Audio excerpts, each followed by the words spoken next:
मऊआ ईमान न पहुंच ये क्या है? ये ग्राम सभा को इतना इनाम मिली जब बराती आई है इतना इनाम दे दे हाँ हाँ मऊआ ईमान पहुंच।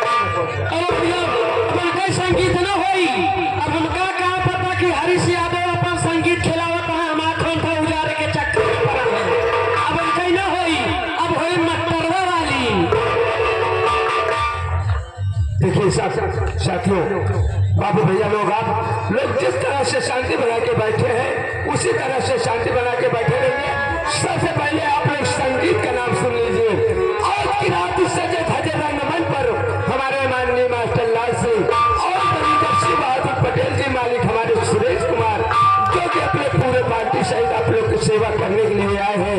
ये कौन सा तमाशा कौन सा ड्रामा खेलेंगे? एकदम पारिवारिक तमाशा, एकदम पारिवारिक तमाशा जो कि लड़ाई झगड़ा लड़ाई पीट मार हंसी मजाक से भरपूर आनंद पाएंगे। इस तमाशे में आप लोग की सेवा में तमाशा पेश किया जा रहा है। बेकसूर बहू अय्यास भाई उर्फ डाकू रहमान। सबसे पहले आप लोग अपने दिल और दिमाग की डायरी में फिर तमाशे को नोट कर लीजिए। नहीं सवेर हो मास्टर लाल सिंह आए पता नहीं कैसे का खेलें कुछ समझे नहीं आए। इसलिए आप लोग अपने दिल और दिमाग की डायरी में तमाशे को नोट कर लीजिए।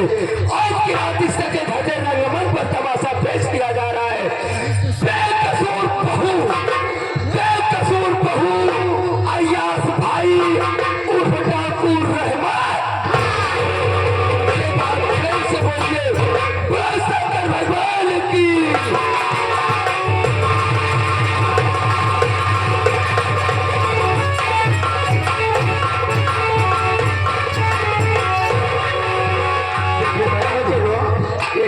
गाना अपने मन से गाइए।